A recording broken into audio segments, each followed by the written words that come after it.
If you haven't yet scanned in, please do so. This helps with our data tracking. Before we kick things off and welcome today's guest speaker, I just want to give a quick plug for our lunch series event that's happening next week. Same place, same time. We're going to be welcoming an alum of ours, Daniel Aronson, and he's going to be giving a book talk.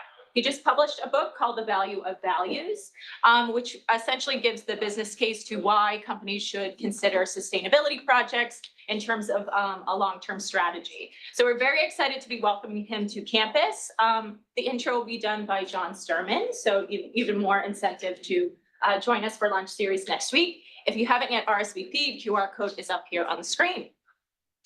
And without further ado, I'd love to welcome Lucy Bollock-Seeger to campus. Lucy's the VP of Strategy at Lightstar Renewables. And I'm going to hand the microphone now over to Obi Igwe. Igwe, yeah. Igwe. Yeah. My apologies. All good. He's a first-year MBA student and part of the Sloan Energy Club. So welcome to both of you. And I'm going to hand the mic over to Obi. Thank you. Thank you. So thank you, everyone, for joining us over here. Thank you so much, Lucy. I'll start off by introducing Lucy, actually, before we get into it. Now, Lucy leads strategy for current and new markets, policy, government affairs, and marketing. She works closely with advocacy organizations, industry colleagues, legislators, and administration officials across all Lightstar markets to advocate for sustainable and equitable solar program policy. Now, Lucy is an expert in and advocate for solar and agricultural land use issues and has successfully worked to advance agrivoltaic dual-use policies across the country. Now, for the last 10 years, Lucy is focused on energy, land use, agriculture, and public health policy, and has her Master's of Public Administration from Northeastern University.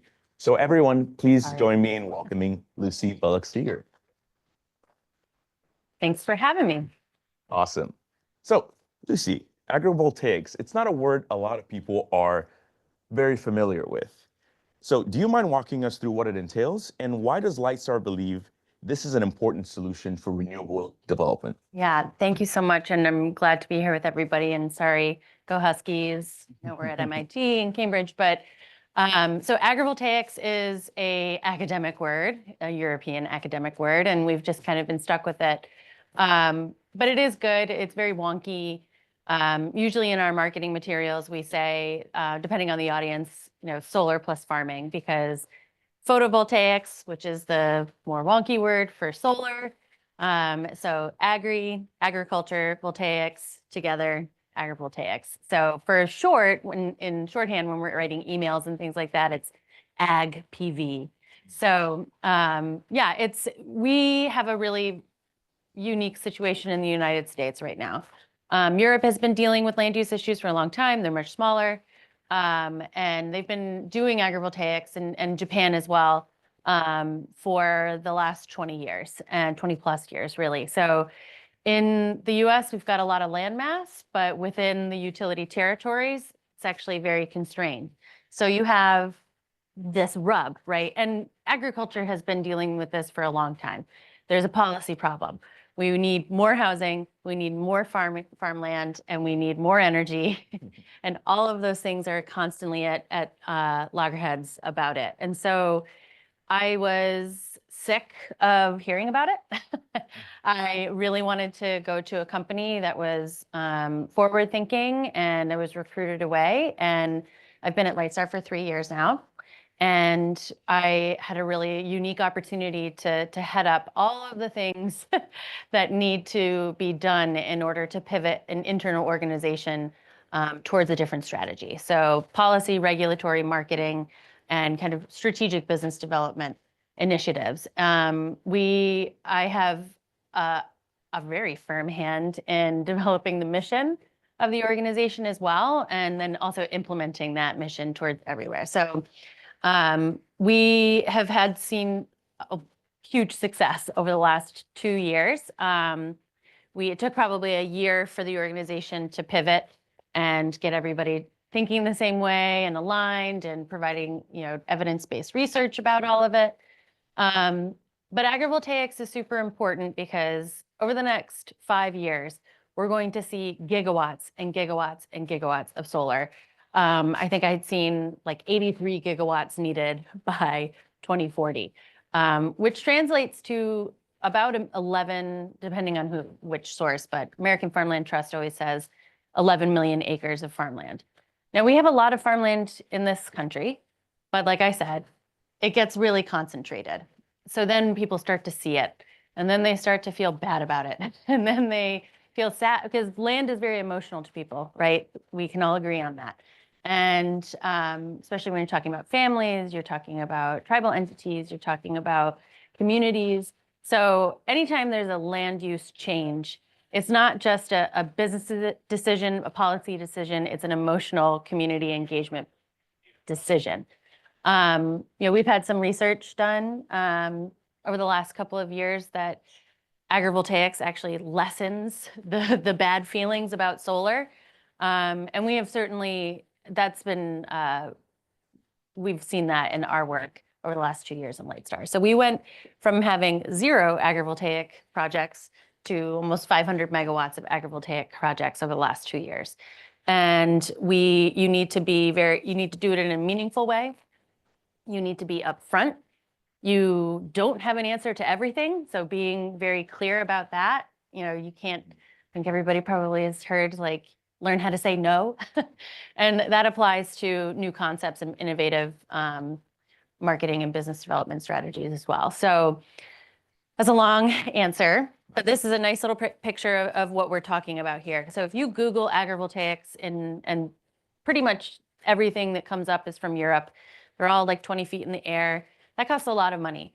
And there's not enough solar efficiency in order for that to work financially. And so what this is here is an off-the-shelf racking system that already exists. We already were using it for our projects.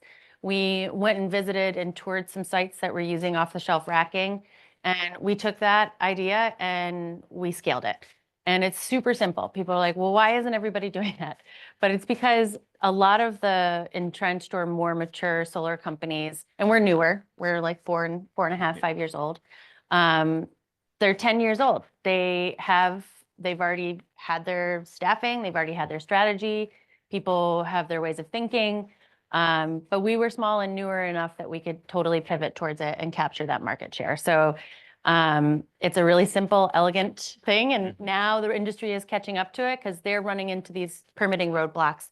People don't want to see solar on their farmland. So this is a soybean array that's going to be in Maryland, and that's a full-sized soybean combine going through. And the rendering here actually is inaccurate because the 2 panels, when we're doing harvesting or planting within the arrays, they're going to be an override and going straight to the air. So there's not going to be any kind of obstruction for any of the implements or equipment that's going to be going through it. So we're really excited. No, that's really awesome. And I'm sure a lot of people might have been wondering, oh, well, how do they have to, design for making sure that all the different machinery going through all these farms do not obstruct or hit any of the solar panels. So that's interesting to hear. Yeah. Now, I want to touch on a little bit about community. And you also mentioned it a little bit. So before coming to Lightstar, you were the director of civic engagement at another agrivoltaics business, and then you also earned an MPA. So how have your previous experiences shaped your perspective on community involvement in solar development? Yeah.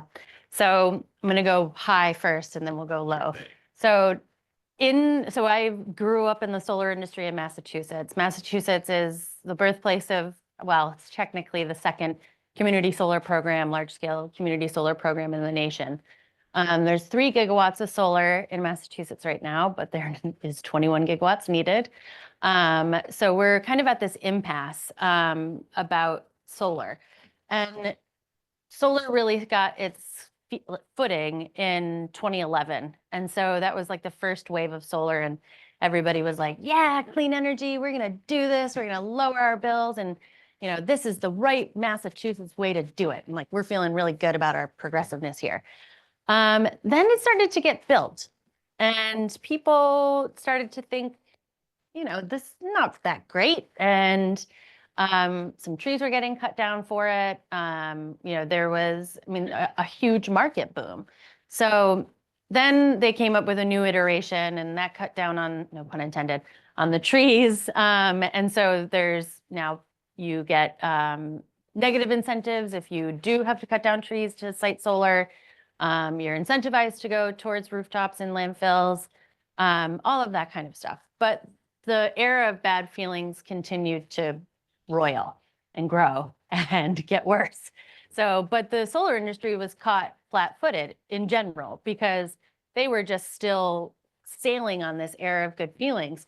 And the industry never got good at, and then at that time, we didn't have, in the old days, we didn't have advocacy organizations. We didn't have industry associations, and if we did, they weren't very strong.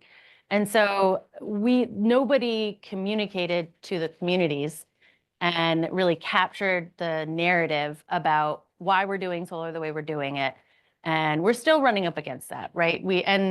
We didn't do a good job as an industry as a whole addressing those issues. We still have people coming, and now we have all of these interest groups that are funding super conservative, right-wing, extremist views about solar, like they cause cancer, they are going to blind people, we hear everything. But if the industry was more mature and had done a better job in the mid 2010s, we probably could have head off a lot of this community bad feelings about it. So I worked at an organization that really did focus on community engagement and met people where they were at. We gave them the facts. We did the studies. We did all of the property tax evaluations and all of the concerns that we always hear. And the solar industry, you have to compartmentalize all of the headwinds that it faces, or you're never going to grow and do anything. And so there's so many challenges. But one of the big things that we had to try to explain to people, because it is so technical, and we are so regulatorily dependent. And that's not going to change because it's a regulated industry. But we needed to explain to people why we site solar where we need to site it. And it has everything to do with grid infrastructure. And the closer you are to the grid infrastructure, the least cost that your project is. So number one project killer is distance from an available substation capacity. Yep. So you know this, right? Yeah. So and a lot of the times that's flat, cleared farmland, because like I mentioned, the state of Massachusetts decided that, which rightly, I pivoted both of the previous, my company now and my previous company away from cutting down trees to do solar. Nobody was going to hear the argument. And it is fact that you are going to sequester more carbon with proper soil health and solar than some trees. But that is not a winning argument. Sometimes you just have to let that go. And so you can't just outdata the things that people feel very strongly about. So we decided to address it in a different way with agrivoltaics. So community engagement is key on that. And that is, we're a solar developer. We're not always going to be trusted. We can only speak the things that we know and can speak on, and we have to build a coalition with other folks and other community members, groups, institutions, in order for them to take our talking points to the next level. And that's why, and I think one of your questions was how have you built partnerships and coalitions? And it's really key to our success in engaging the community, because I can't tell a community that this is good for farmers. Mm-hmm. I'm a solar developer. I can only go so far. And so we can say, hey, we're centering farmers in the designs of our projects. And here's a farming organization that can tell you why that's going to work and why that's important to their members. And so we're national partners with American Farmland Trust. And they are out front on kind of the solar situation, because farmers need solar for financial viability reasons. It's tough out there. Nobody wants to farm. It's super hard. Subsidies are always fluctuating. You're not really growing what the market needs to, and all that kind of stuff. So there's And then you're 60 years old and you're looking to retire and nobody wants to inherit the farm.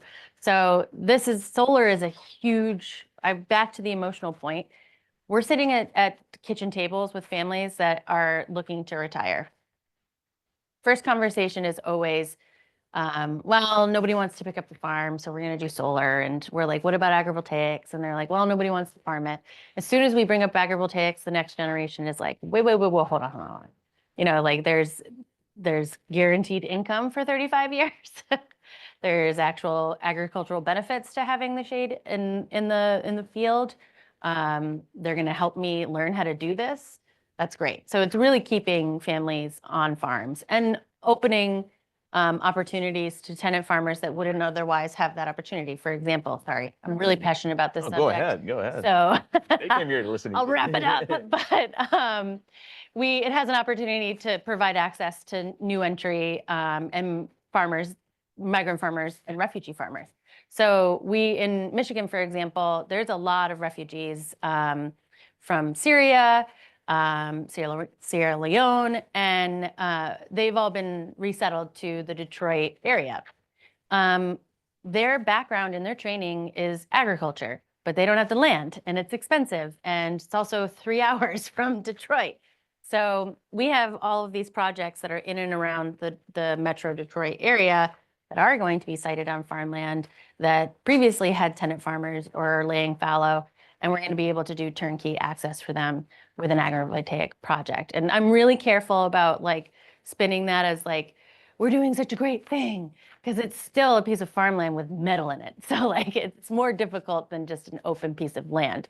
But if they're interested, you know, we'll support them to pivot through that. So community engagement is really at the crux of why we decided agrivoltaics.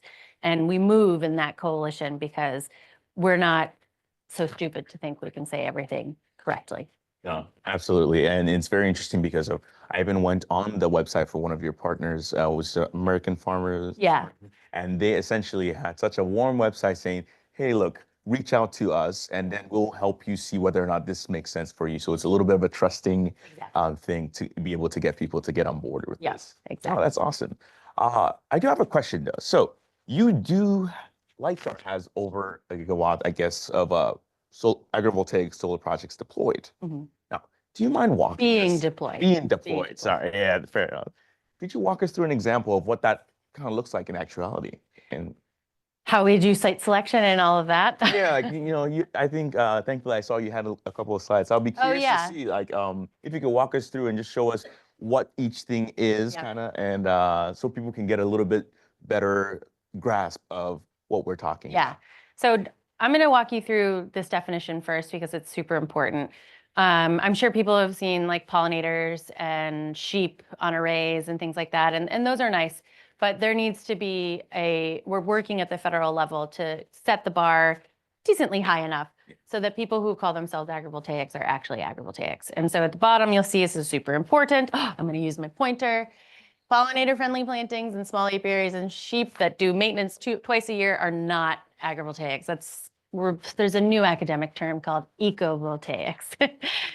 Which is it's from ecosystem services and voltaics together. So, we see there's a lot of sheep out there, but also the United States agriculturally, the market, we're not consuming enough lamb or wool to justify 1,000 head of sheep on every single solar project in the nation. So it's unrealistic to think that that's going to be the one and done, one size fits all thing. So we've been working with the U.S. Senate on a definition to apply to all USDA programs so that farmers can keep their subsidies. Because currently right now, if they're an agrivoltaic farmer, they lose their USDA subsidies because it's technically an industrial use. So anyway, this is why it's really important. We're talking about actual crop and commodity crop integration here.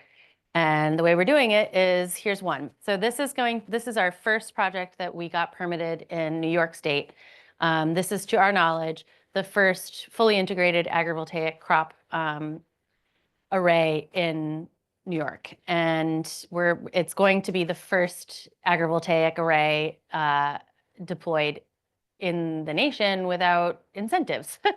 So we're very excited about it. And again, it's that off-the-shelf racking solution, but it's actually this says 7.5 feet, but that's actually going to be 8 feet, 6 inches. And because we went back and did geotech, and so it's going to be higher, which is great. But so there's going to be more feet between rows. This is going to be blueberries, strawberries, lavender, which apparently there's a large market in New York for that. Go buy it in Union Square when you're in New York City next. And then, but this was a case study for us because my CEO and my COO trusted me.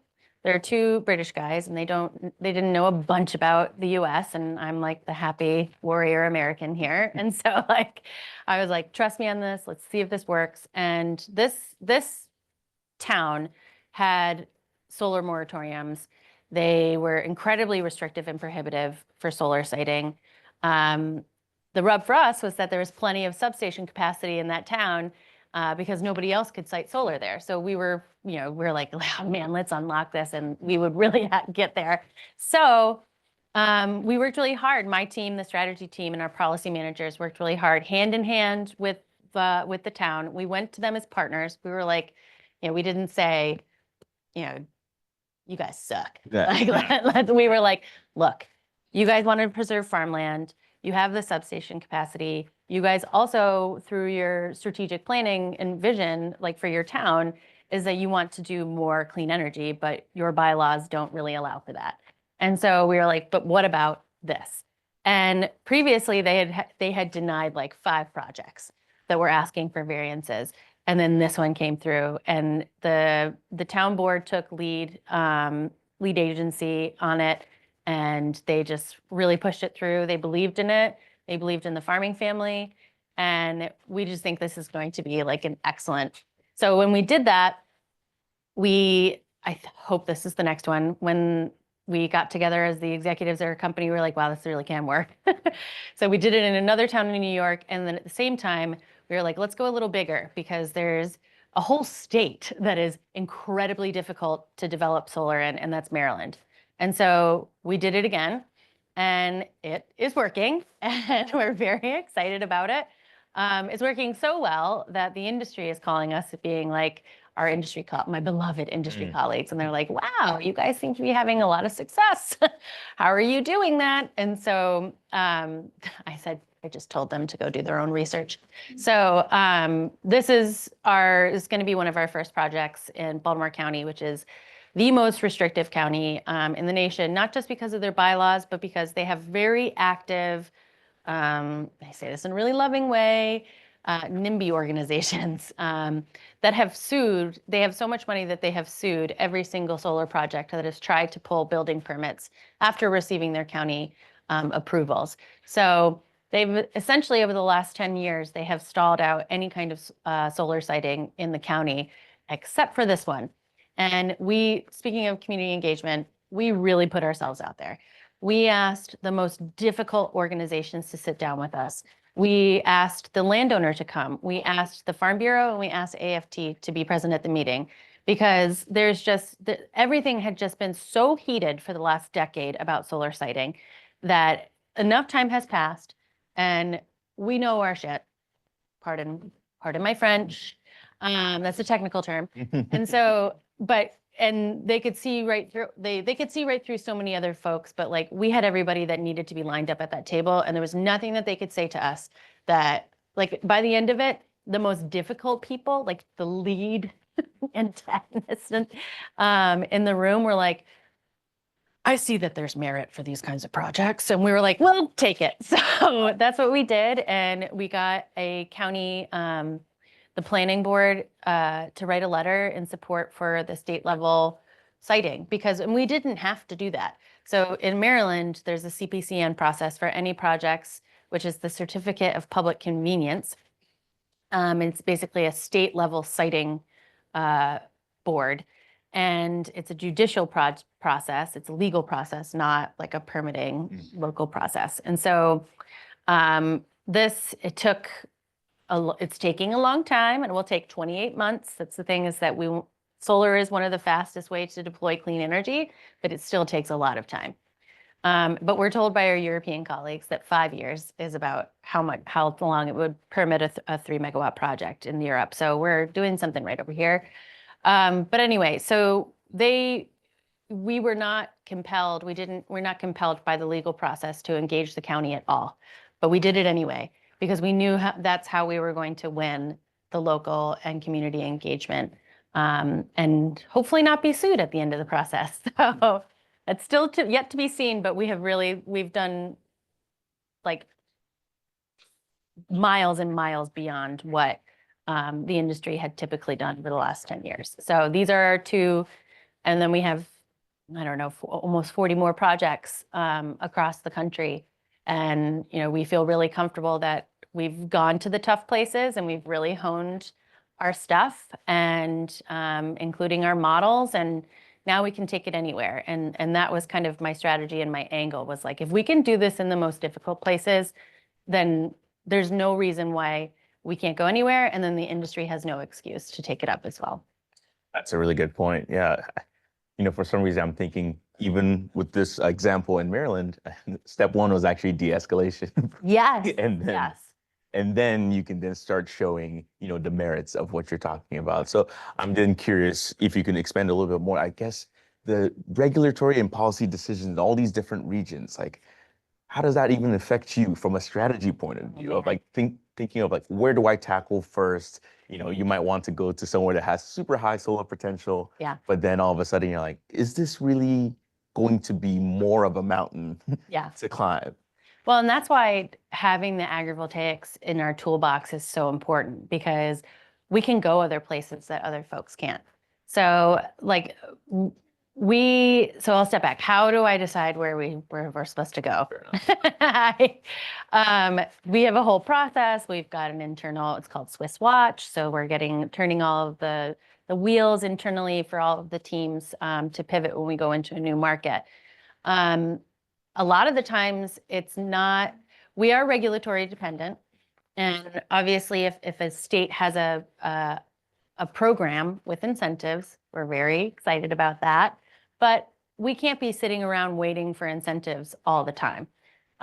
We need to grow, we need to deploy more solar, we need to help more landowners, all of that kind of stuff. So that has pressured us to kind of open our eyes to non-incentive programs. And I must say that we're not a utility scale developer yet.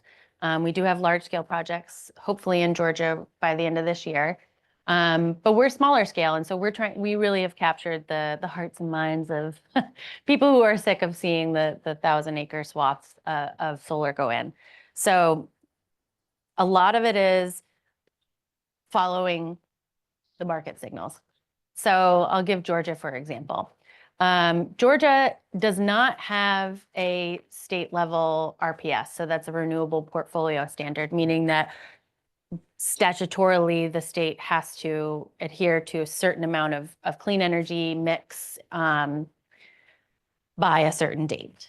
I believe there's like 26 or 27 states that have some sort of RPS standards, but Georgia does not, and they're very proud of that. But there's some of the highest solar penetration in Georgia in the nation.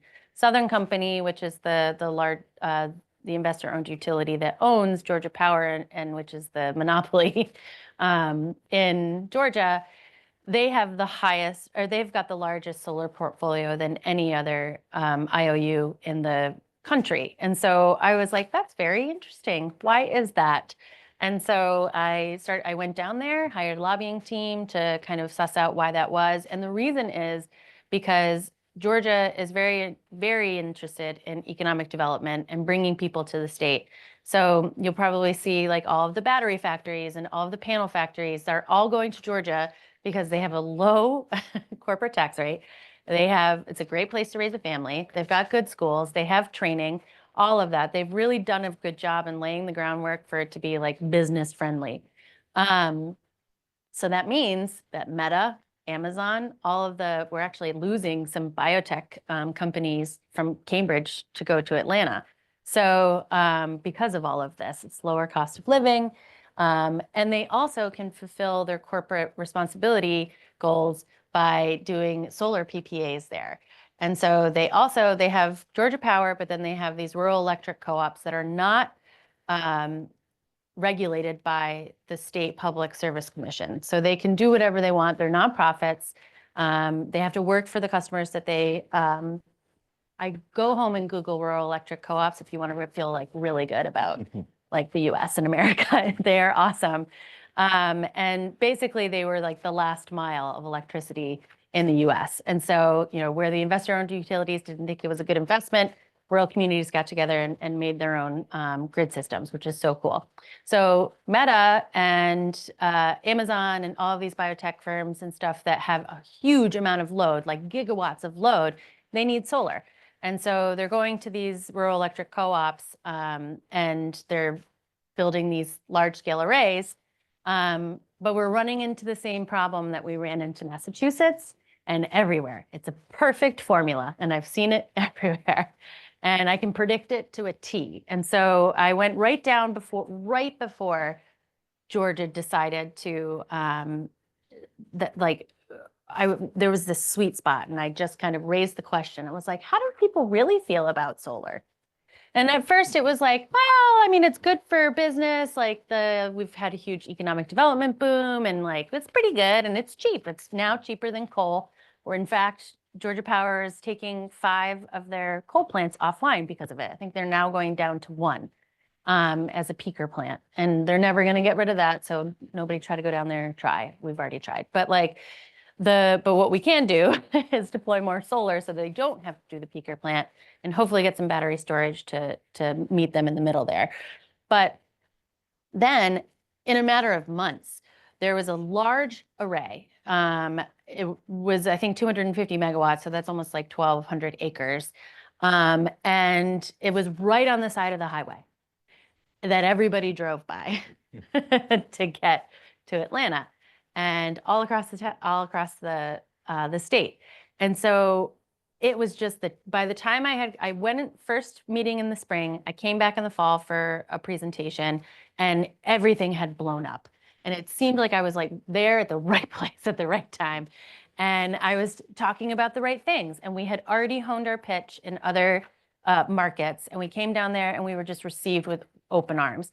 Now we're talking about 300 megawatts of agrivoltaic projects in Georgia as an answer to, you know, people having some really strong feelings about large scale utility scale. They're never going to say no to solar down there, because that means that they would be saying no to economic development, and cost and investment is king. So that's just a little small case study of like, where there's smoke, there's fire. And you just have to pay attention and be that type of person to really go get it and get it done. And it's taken 2 years, but we've got some good deals in the work, and we're really feeling good about it. And we're going to take that co-op strategy and go across the country, because we got in order to, like I said, in Maryland, we went to the most difficult place to do solar business. They expect this to be the same as coal. They need that price to be down. And if you want to do business there, it's got to be competitive. And so that's what we did. And so we're showing that agrivoltaics can be cost competitive with standard arrays. And when needed, it can be deployed and alleviate a lot of the pressures that people feel about it. Oh, that's awesome. And honestly, the fact that you're saying, again, this is such an exciting space because of now people are running into the issues that can be solved with agrivoltaics. Right. So just before we get into a lot of other people's questions, because I'm sure a lot of people have there, we're in a room full of mostly MBA students who are looking to get into this very exciting space. So, I have to ask, what might be on a lot of their minds. Is Lightstar hiring? Yes. Okay. We are hiring. Right now, we just have one posting, and that's an accountant position. So if there's any accountants that would like to come. But we are going to be hiring for our development team in particular. So we're brushing off our pipeline that we have and getting it into what we call the desktop review phase. And so once we have more volume of projects, then we need more people to develop them. So developers, we're probably going to be hiring on our modeling and finance team as well. So I would say to you, either come get my card or think my email is going to be on this. There we go. Love it. Email me your resumes and just, don't just email the resume. Give me a little bit of like what you're thinking about. I'm super happy to just have conversations about where you might want to go. Here's a pro tip for wherever you land, and you're trying to like build your kingdom and influence and power. Sending people resumes when they're hiring, like whether even if it's to a competitor, really ingratiates you to them. And so now I have contacts everywhere because I've had placed people in other companies. And so they are always kind of like a little indebted to Lucy and Lightstar for getting them. So that's like another pro tip for like, if you want to do strategy or corporate strategy or something like that, that's another way of kind of getting your little sticky fingers in everybody else's boardrooms. So Oh, that's awesome. That's really great to Yeah. hear. So I hope you all take advantage of this wonderful opportunity. Before we move into questions, please just help me again give another round of applause to Lucy. thanks. Awesome. So now let's get into a little bit of questions from the room. So if you have any questions, just raise your hand. I'll call on you. And I don't believe we have mics here. So if you could speak up, that would be greatly appreciated. Does anyone have any questions? You over here. I guess from the rendering that you showed, obviously there's a lot of shade cast on the fields. Are there like agriculture specialists that your team works with as well to know like what is the response of different crops to like having this new factor? Yeah. Field? Yeah, so these are, it's called single axis tracking. And so they move with the sun throughout the day. So there's no more than like a few hours of shade. And it's not even full shade because these are bifacial panels as well. And there's also irradiance that comes down from under there, and they're not like fully opaque. So it's not like full shade like you would a tree or something like that, or a building. So, but yes, so it's called photosynthetically active radiation, PAR. And so each plant has a PAR level, and there's a lot of dispute with agronomists about like which level is, but there's generally a range. And so all of our projects are designed with that in mind. So like to be as flexible as possible. So the way to be as flexible as possible is to have it as high as possible and as wide as possible. Now there's financial constraints on both of those. So we've really designed, we have internal like proprietary specs for each of our like crops or livestock rather that we're working with. So they're going to get 8+ hours of sunlight a day generally. So it's not like shade, but there are some crops like soy. This is going to be a very telling. We have data from the US and from Italy, actually, in the large scale, that soy does okay. It's fine. It's a very finicky crop from what our farmers tell us. And that's why the US government has to do subsidies to continue to have people to farm it. But if we can do bulk, because there's an immense amount of soy. Like the Soy Growers Association was like, if we can do agrivoltaics, like forget about it. And so like this public-private partnership to them feels really good. But anyway, to directly answer your question, yes, there are some crops that do better. Like for example, blueberries, they love a little shade. They do really well. Some of the other benefits of having that shade is that you actually can decrease your water usage by up to 50% versus an open field. Because think about it, like evaporation. And so another thing is that all of our projects are fenced in. So that means deer, which is a huge, huge problem, like all over the US. Now they can definitely jump 8 feet, but it's certainly more of a deterrent than not having anything. And when we're talking with the soy grower in this project in particular, we were like, look, maybe there's the evidence shows that what we have right now shows that it could potentially decrease by 8% in yield. And he was like, well, I mean, I could lose 30% in yield to deer. So we were like, okay, so like that's the math that he's doing, because he definitely has yields that he has to adhere to because of his USDA subsidies. And we're fixing that at the federal level so he can keep them. So, but anyway, so that's what we're dealing with here. And there's all sorts of good considerations about shading and where it is. We're trying to crack the mold on vineyards, because a lot of them are north-south anyway, because they want to catch those winds and facing, the sun as much as possible. But we also need to do north-south. And so we can't rip up these old ancient vines. So we're trying to figure out, is there a different racking system that we can use that can go the other way? And what does that look like? So it just takes a little bit more of like engineering and design to really think about it. But yeah, not everything's going to work. Not every farmer is going to want to do this, but when they do, and it works, we have it available for them to choose. And 50% of our farmers, we give them the choice. And we've found that about half of them want to keep farming via raise. That's awesome. I was about to mention vineyards as well, because that seemed like a really cool opportunity. But no, it's really good to hear. Who else has any other questions? Jen? I have a question about like harvesting machinery. So like looking at this picture, can they still run the same machinery for like plowing and all of that? Yeah, that's the number, we have an intake form for our farmers or tenant landowners that are farmers, and then tenant farmers is, can we come and take pictures of your machinery? What are your crops? What do you want to grow over the next couple of decades? Like, what do you foresee your business plan being? So yeah, it's the number one consideration that we have.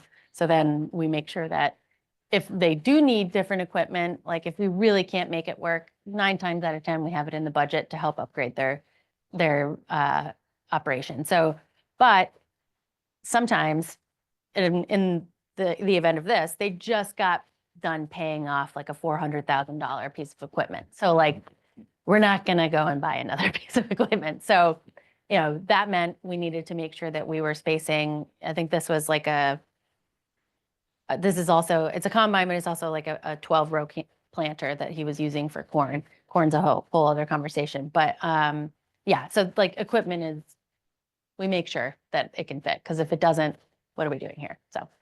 Awesome. We have just time for 2 more questions. Thank you so much for your time. I really appreciate it. So I've done some work with the Renewable Energy Siting Clinic here at MIT, and we do a lot of work with like utility scale developers. And you mentioned that you've gone in and worked with communities where there have been restrictive zoning laws. Yeah. And so I'm curious what that process has been like for you. I remember you mentioned a couple of things, but if you could provide some more detail, that'd be great.